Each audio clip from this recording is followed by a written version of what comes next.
सभी को राम राम दोस्तों। बोर्ड पर आप देख पा रहे होंगे यूपी पीसीएस मेंस 2025 और 2026 के लिए यूपी स्पेशल पेपर 5 और 6 इनकी क्लास मैंने शुरू की है। लेकिन अभी मैंने यूपी स्पेशल 5 की लगभग 9 लेक्चर कंप्लीट करा दिए हैं। आप लोग प्लेलिस्ट में जाकर देख सकते हो। मेंस के जो हमारी ये हैंड रिटन शॉर्ट नोट्स हैं, जो बहुत सारे एस्पिरेंट को बहुत बेनिफिट भी दे रहा है, ताकि वो अपनी टेस्ट सीरीज में अच्छे मार्क्स भी ले रहे हैं।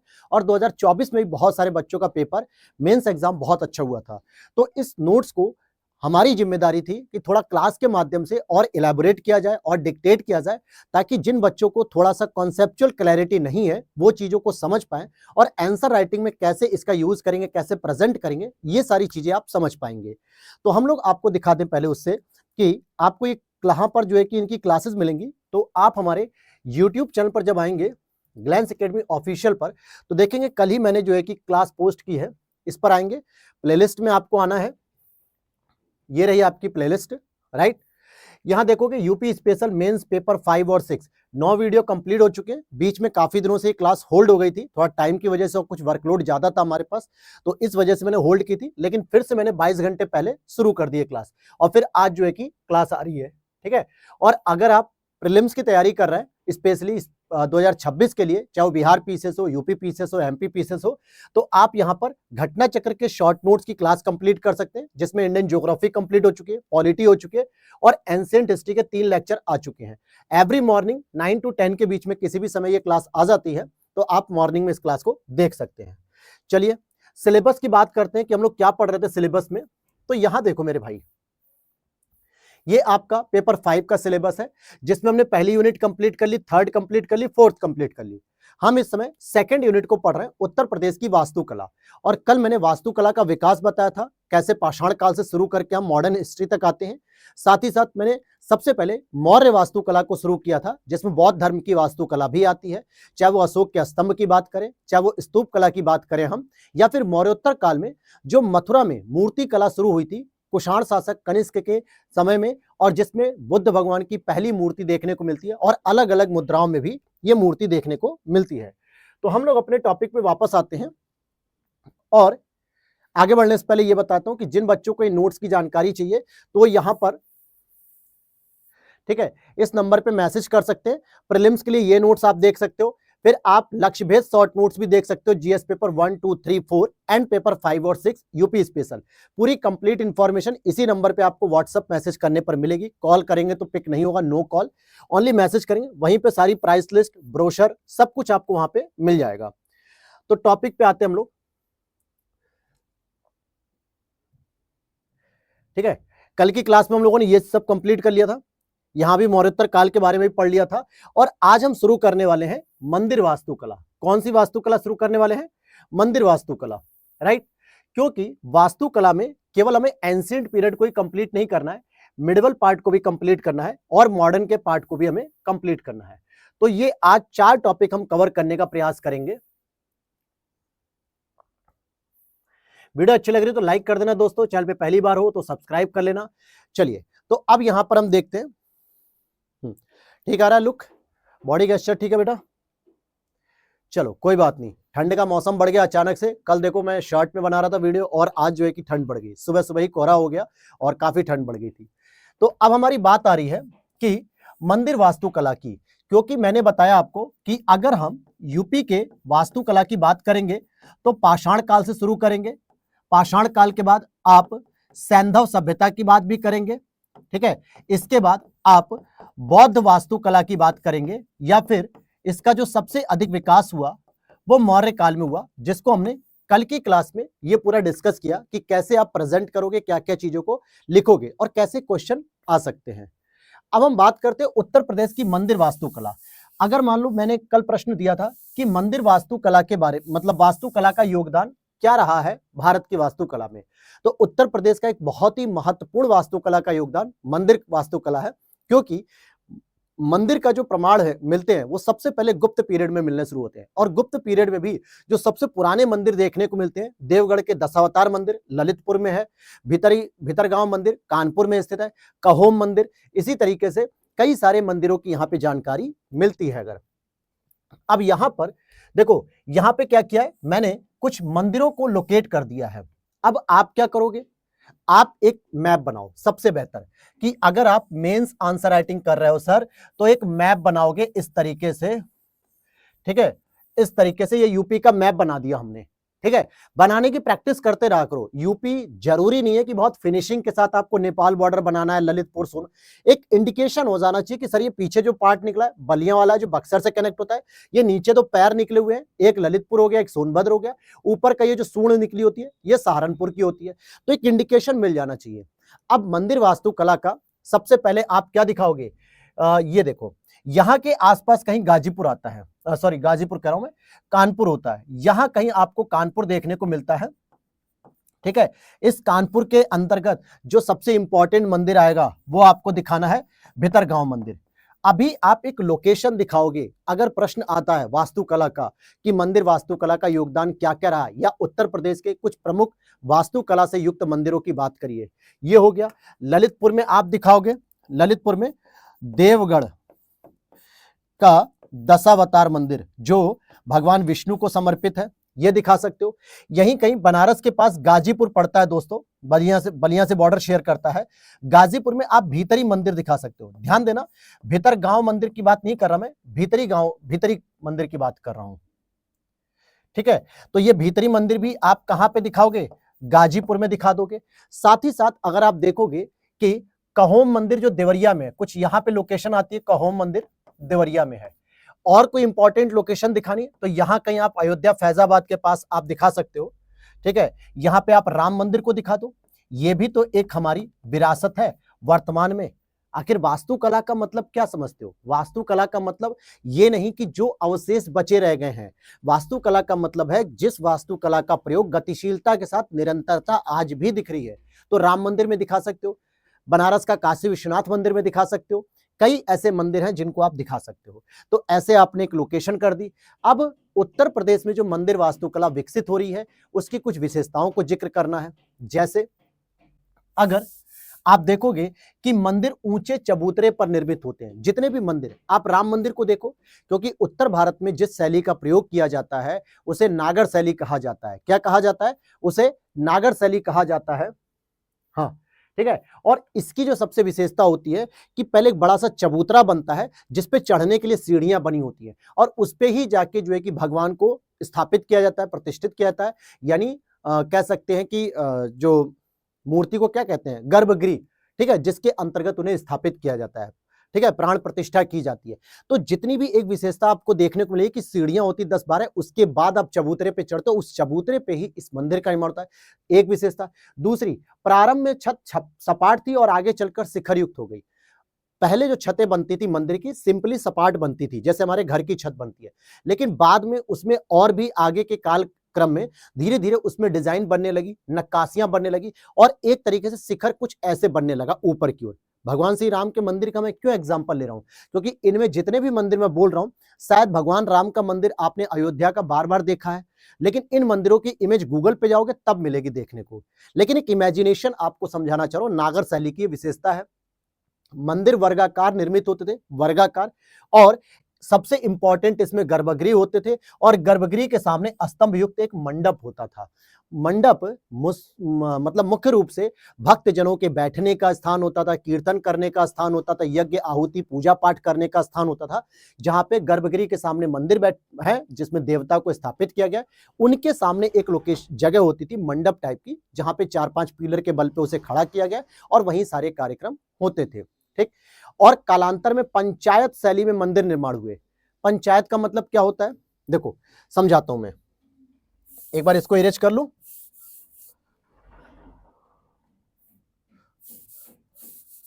ठीक है, पंचायत शैली आपको समझाता हूं। ये आपको विशेषता इसमें डिक्टेट करनी पड़ेगी, समझानी पड़ेगी कि इसका यूज कैसे है। पंचायत शैली का जो मतलब होता है, जैसे मान लो पंचायत शैली में ऐसे करके वर्गाकार में मंदिर बन गया, चारों कोने पे क्या होते थे, मंदिर बने होते थे, छोटे छोटे मंदिर बने होते थे, और बीच में जो है कि मुख्य रूप से आपके गर्भगृह वाले देवता के मंदिर बने हुए हैं।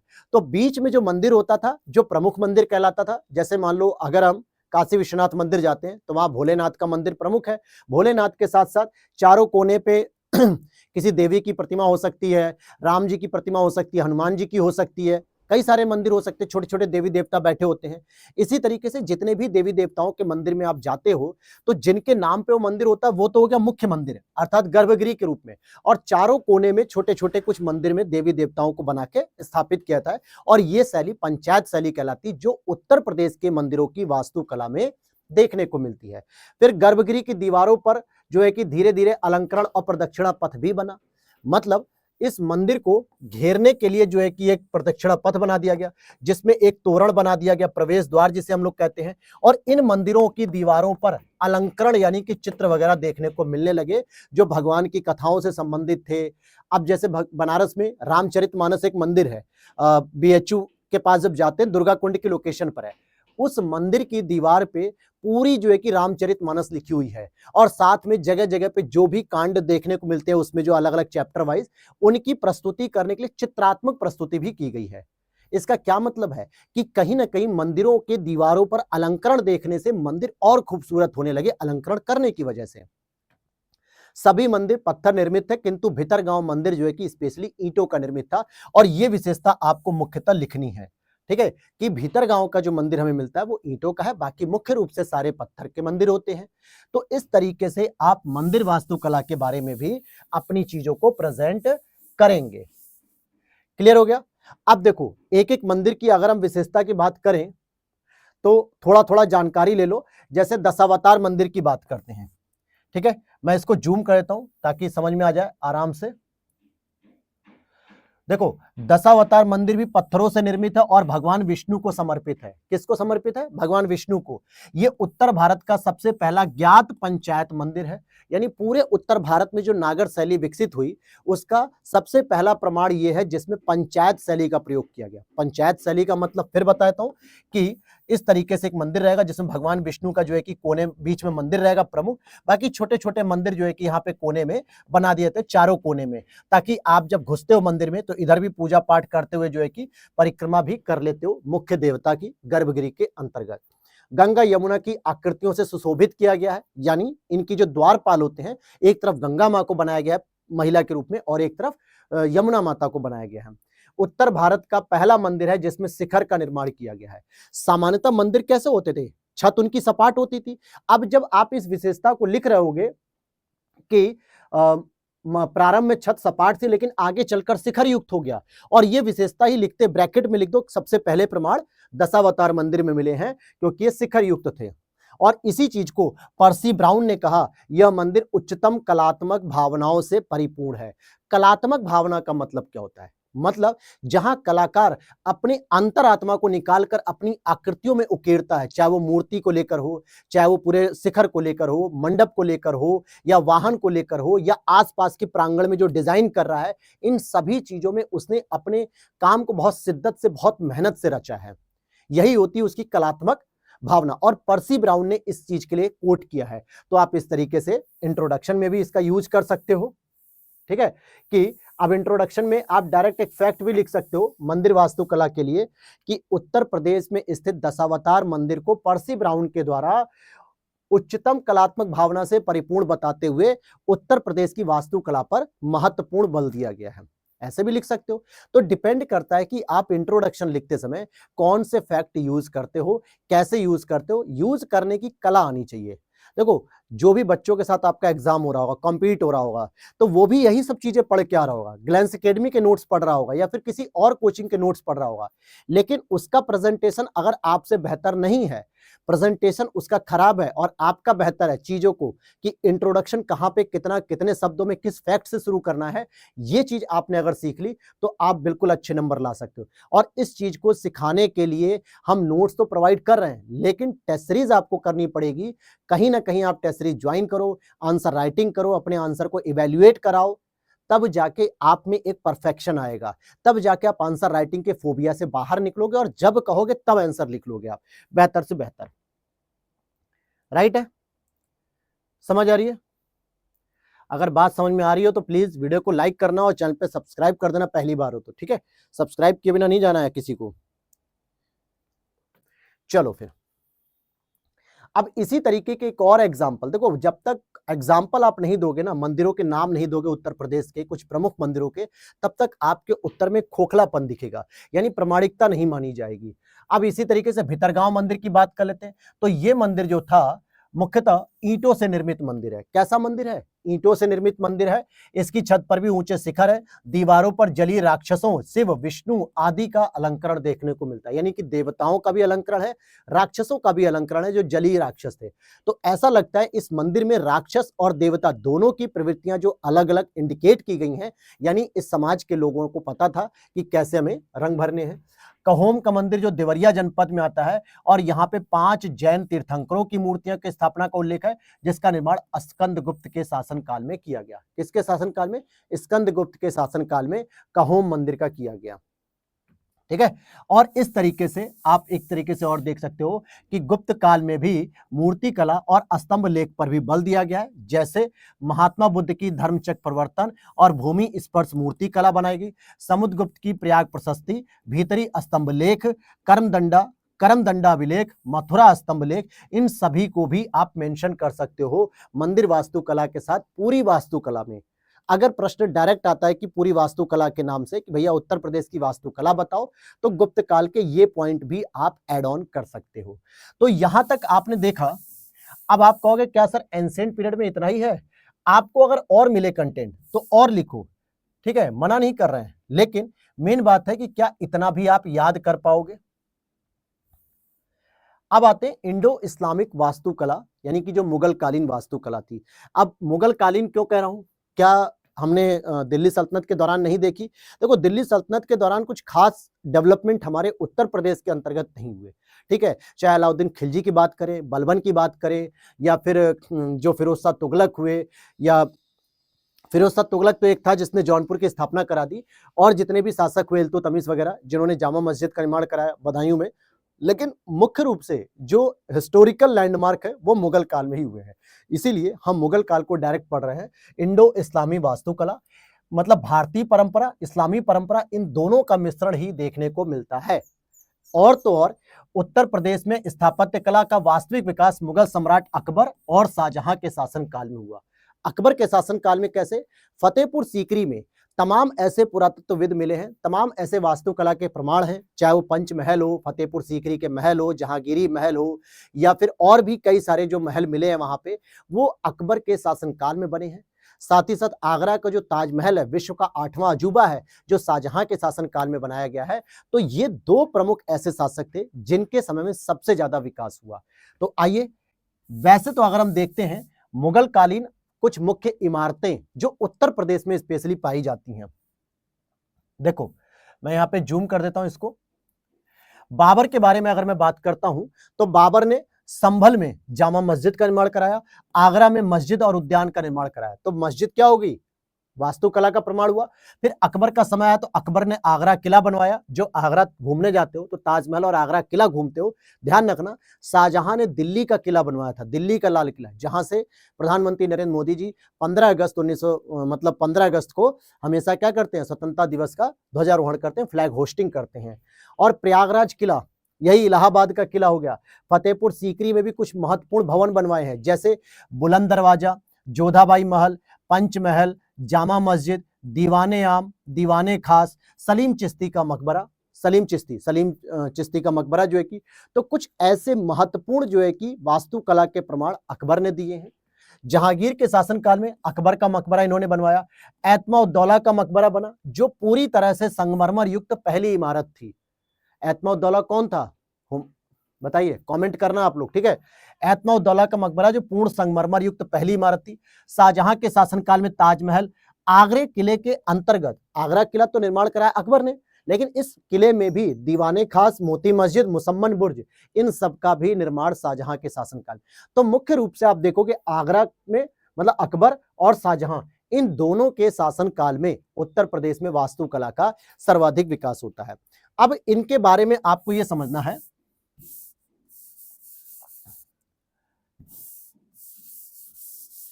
ठीक है, इनके बारे में आपको यह समझना है कि जो इंडो इस्लामिक वास्तुकला हम पढ़ रहे हैं, इसकी मुख्य विशेषता क्या है।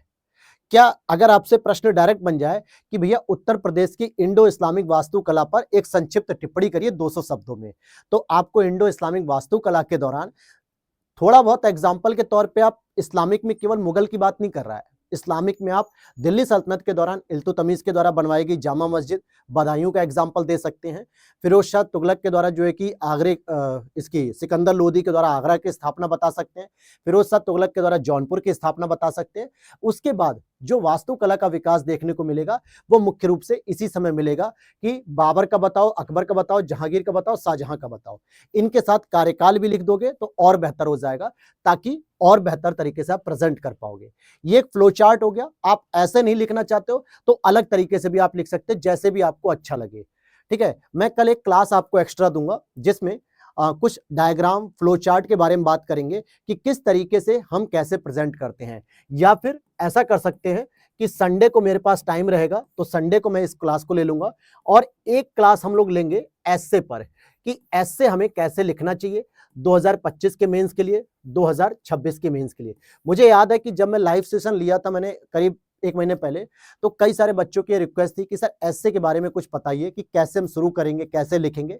तो इसकी भी कंप्लीट मैं क्लास संडे को बनाऊंगा। ठीक है, तो संडे को कुछ हम एक्स्ट्रा क्लास बना लेंगे, बल्कि यूपी स्पेशल की क्लास को होल्ड कर देंगे एक दिन के लिए, क्योंकि एक दिन में 2-3 ही क्लास बन पाती हैं, तो हम उस पर काम कर लेंगे, जो जरूरी भी है एक तरीके से समझने के लिए।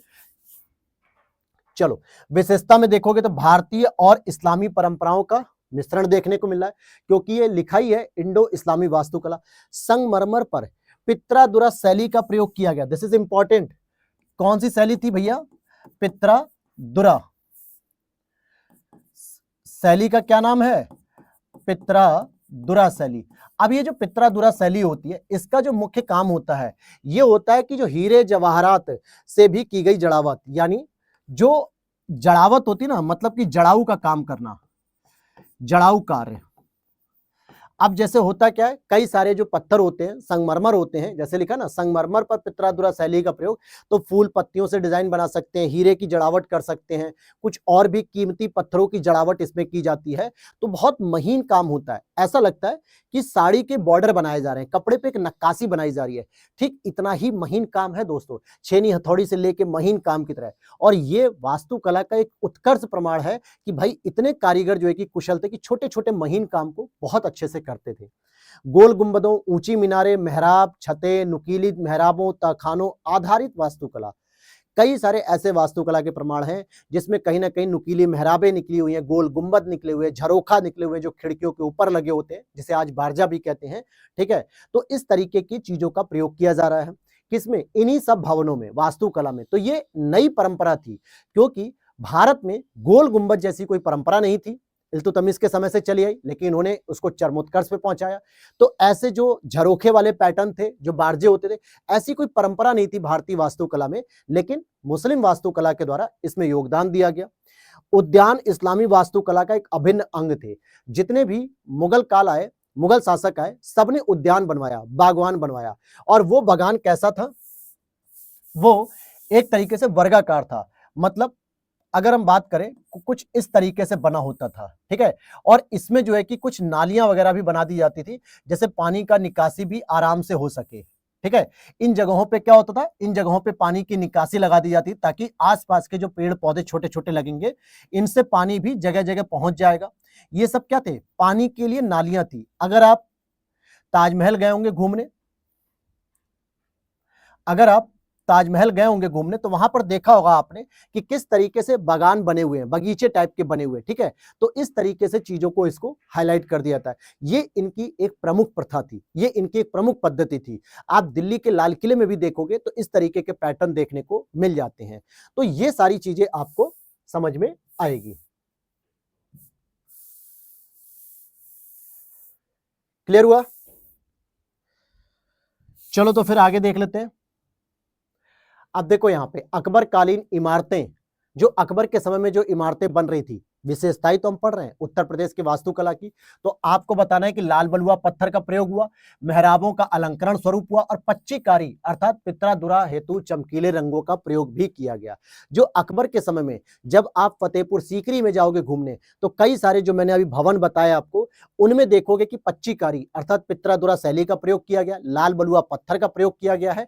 और तो और अकबर के मकबरे में इस्लामी, हिंदू, ईसाई, बौद्ध कला का एक मिश्रित स्वरूप दिखता है। अकबर का मकबरा कौन बनवाता है? जहांगीर बनवाता है, लेकिन उसमें विभिन्न धर्मों का प्रयोग किया गया है। जैसे इस्लामी संस्कृति है, हिंदू संस्कृति है, ईसाई संस्कृति, बौद्ध संस्कृति है।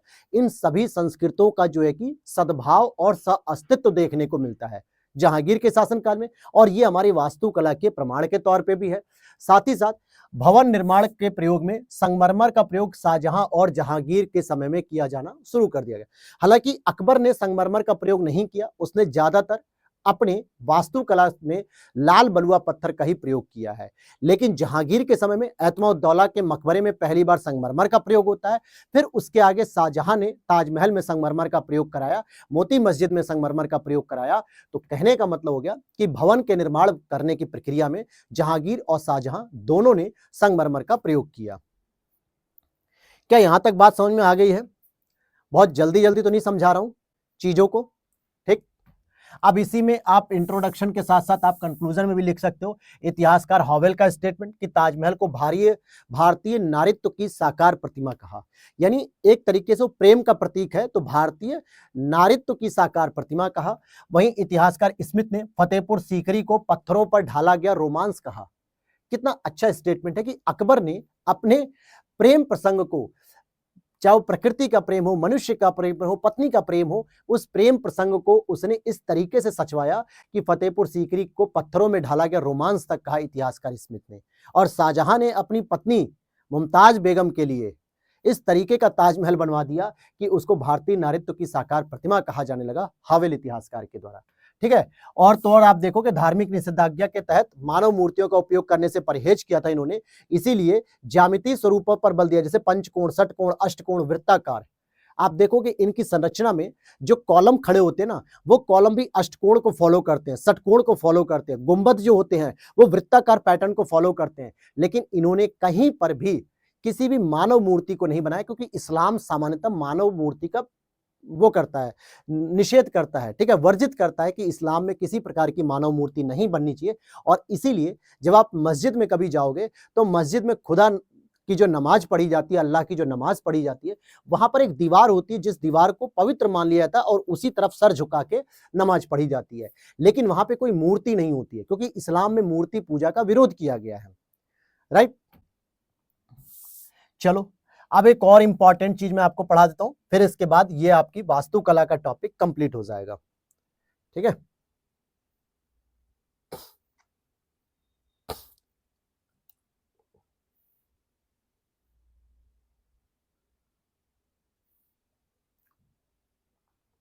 चलो कुछ इंपॉर्टेंट चीजें हैं वो डिस्कस कर रहा हूं मैं, ताकि आपको इजीली समझ में आ जाए कि कैसे उसको यूज करना है।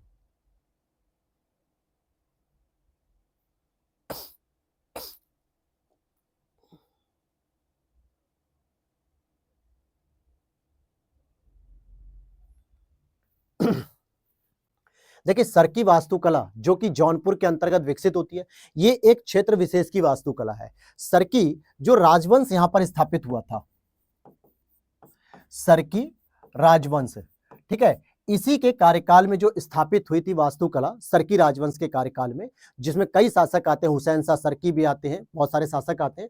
तो इनके समय में जो वास्तुकला का निर्माण हुआ, उस वास्तुकला का बहुत बड़ा योगदान रहा उत्तर प्रदेश की वास्तुकला में। साथ ही साथ इसी वजह से जौनपुर को पूर्व का सिराज भी कहा जाता था, क्योंकि यहाँ पर जो विद्यालय केंद्र थे, जो शिक्षा के केंद्र थे, वो बहुत ही महत्वपूर्ण थे और पूर्व का सिराज इसको कहा जाता था।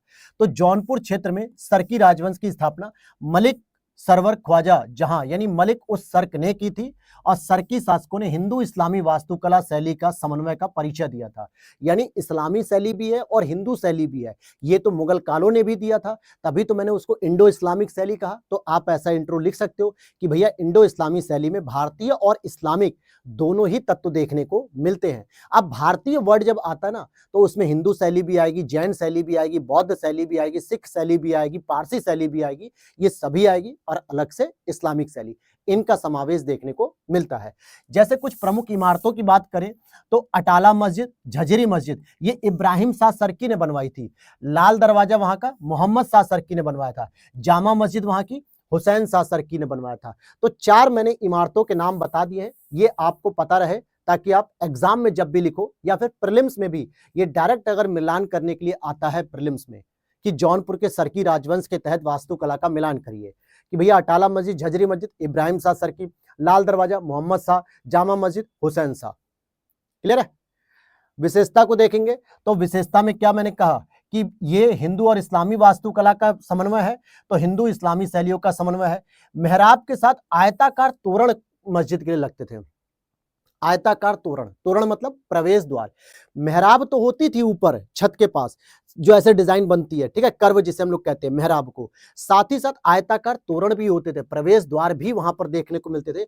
लाल बलुआ पत्थरों का प्रयोग, अब जौनपुर, बनारस, मिर्जापुर, भदोही के रीजन में आता है, इसके नजदीक है, तो सामान्यतः यहाँ के सर्की शासकों के द्वारा मिर्जापुर से लाल बलुआ पत्थर को मंगा के प्रयोग किया गया। इमारतों पर नक्काशी और जालीदार अलंकरण, जालीदार अलंकरण ये आपके इस्लामिक सभ्यता के प्रतीक है। जैसे जालीदार अलंकरण में क्या होता है, कुछ इस तरीके से जालियां बनाई जाती थी, मैं ऐसे बना देता हूं छोटी छोटी, ठीक है। जालीदार अलंकरण कुछ इस तरीके से ऐसे जालियां बनती थी, ठीक है, महीन महीन जालियां बनती थी, तो ये जालीदार अलंकरण के रूप में कहलाता था, ठीक है। ये तो ये डिजाइन बनती थी, इसमें आप देख रहे हो ये डिजाइन जो बनती जा रही है, ये जालीदार अलंकरण देखने को मिलता था। साथ ही साथ इमारतों पर, प्रार्थना कक्ष, दीवारों आदि पर साहसी और वीर नायकों का चित्रण था। अब जरा सा यहां पे ट्विस्ट आ गया। क्या ट्विस्ट आ गया? वीर नायकों की अगर आप बात करते हो, कहानियों की बात करते हो, साहसी लोगों की कहानियों की बात करते हो, तो इसका मतलब कहीं ना कहीं व्यक्ति विशेष का चित्रण कर रहे हो, व्यक्ति विशेष की कहानी बता रहे हो, और यही इस्लामिक वास्तुकला से अलग है।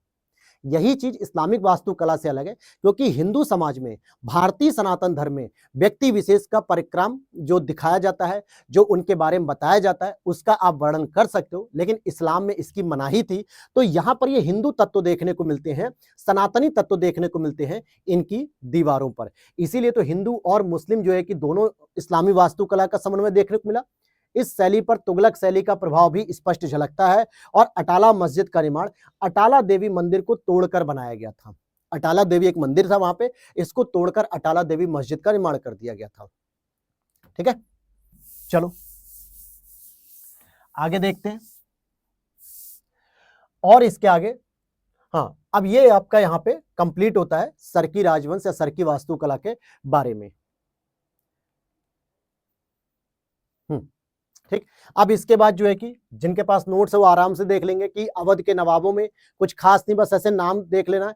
तरुणवल्ली की कोठी सादत अली ने, सुजाउद्दौला का मकबरा फैजाबाद में, बड़ा इमामबाड़ा रूमी दरवाजा आसफुद्दौला ने लखनऊ में, बिबियापुर की कोठी आसफुद्दौला ने, केसरबाग महल वाजिद अली शाह, छोटा इमामबाड़ा मोहम्मद अली शाह, हयात बख्शी कोठी सादत अली शाह, मतलब सादत अली दुती। और ये हो गया। फिर ब्रिटिश कालीन जो वास्तुकला थी, देखो ब्रिटिश कालीन वास्तुकला की एक सबसे बड़ी महत्वपूर्ण विशेषता थी कि बड़ी बड़ी खिड़कियां बनाते थे वो लोग। ठीक है, अगर कोई दिल्ली में राजीव चौक गया होगा घूमने, ठीक है, राजीव चौक, तो वो देखोगे आप बड़े बड़े पिलर होते थे मोटे मोटे, और जो बिल्डिंग्स या भवन बनी ना उसमें बड़ी बड़ी खिड़कियां होती हैं। ये गोथिक इंडो शैली का प्रमाण है, अर्थात गोथिक कला कहां से आई है? ब्रिटिश से आई है। यहाँ पे लिखा हुआ भी है इंडो गोथिक वास्तुकला का उद्भव हुआ, और इस शैली में जैसे चर्च बने हुए हैं, रेलवे स्टेशन, विश्वविद्यालय, उच्च न्यायालय, विधानसभा भवन, संग्रहालय आदि का निर्माण किया गया है। हमारा इलाहाबाद हाईकोर्ट जाके देखो, उसमें भी बड़ी बड़ी खिड़कियों का प्रयोग किया गया है। बनारस हिंदू यूनिवर्सिटी 1916 में बना है। बीएचयू यूनिवर्सिटी जब उद्घाटन हुआ उससे पहले से ही बन रहा था, उसके भी कई सारे जो बिल्डिंग्स हैं उनमें बड़ी बड़ी खिड़कियों का प्रयोग किया गया, बड़े बड़े कॉलम का प्रयोग किया गया है।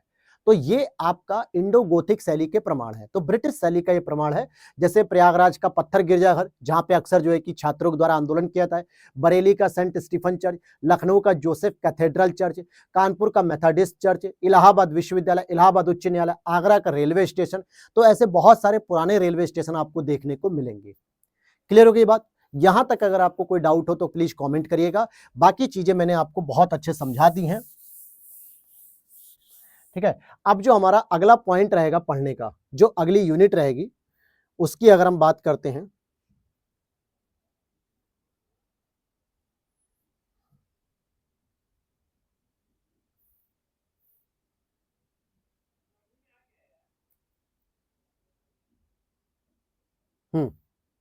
आज इसको कंप्लीट कर देंगे, चिंता मत करो। देखो अब आते हैं हम एक और इंपॉर्टेंट टॉपिक पे, इसी पे है, उत्तर प्रदेश के वास्तुकला पे ही है। किस पे है हम लोग? उत्तर प्रदेश के वास्तुकला। ये मैंने पहला ही पॉइंट आपको कल की क्लास में बताया था कि वास्तुकला का जो महत्व है, जो योगदान है उसके बारे में, लेकिन और भी कुछ महत्व हैं। अब अगर एग्जामिनर आपसे डायरेक्ट और भी कुछ महत्व पूछना चाहे तो आप कैसे लिख सकते हो? वास्तुकला का मतलब केवल ये नहीं था कि तत्कालीन समय के राजाओं के द्वारा, शासकों के द्वारा, नवाबों के द्वारा केवल अपने मनोरंजन के लिए बनाया गया था। ये केवल एक लक्ष्य नहीं था, एक पहलू हो सकता है, लेकिन और भी कई सारे उसकी इंपॉर्टेंस थे।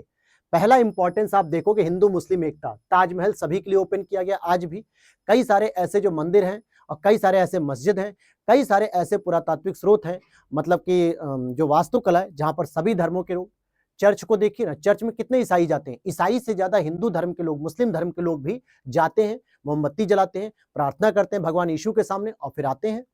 ठीक है, तो कहने का मतलब है कि वास्तुकला का जो महत्व है वर्तमान युग में, आज के समय में हिंदू मुस्लिम एकता का प्रतीक है। हिंदू मुस्लिम एकता का प्रतीक है, जहां पर आप एक तरीके से सभी लोग मिलजुल कर रहते हैं।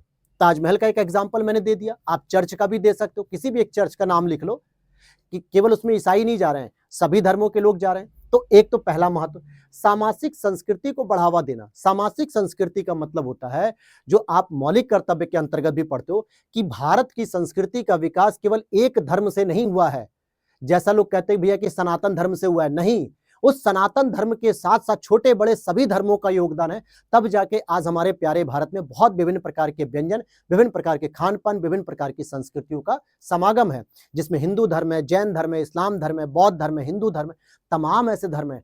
तो लिख सकते हो हिंदू, बौद्ध, इस्लाम, जैन, ईसाई सामाजिक संस्कृति को बढ़ावा देते हैं।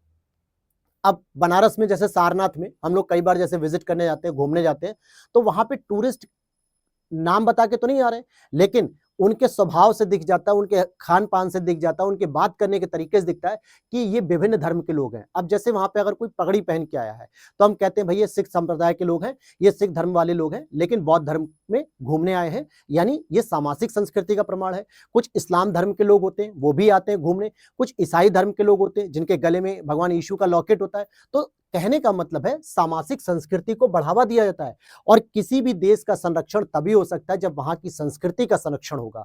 और यही वजह है, भारत हजारों करोड़ों साल से जो है कि अपने अस्तित्व को बनाए रखा हुआ है, चाहे हजारों लोग इस पे आक्रमणकारी आए और चले गए, लेकिन भारत का आज भी अस्तित्व बना हुआ है और हजारों करोड़ों वर्षों तक बना रहेगा जब तक पृथ्वी है।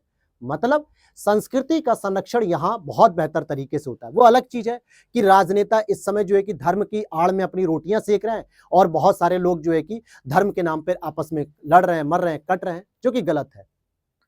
आगे, पर्यावरण संरक्षण को बढ़ावा दिया जाता है, नदियों की स्वच्छता पर बल।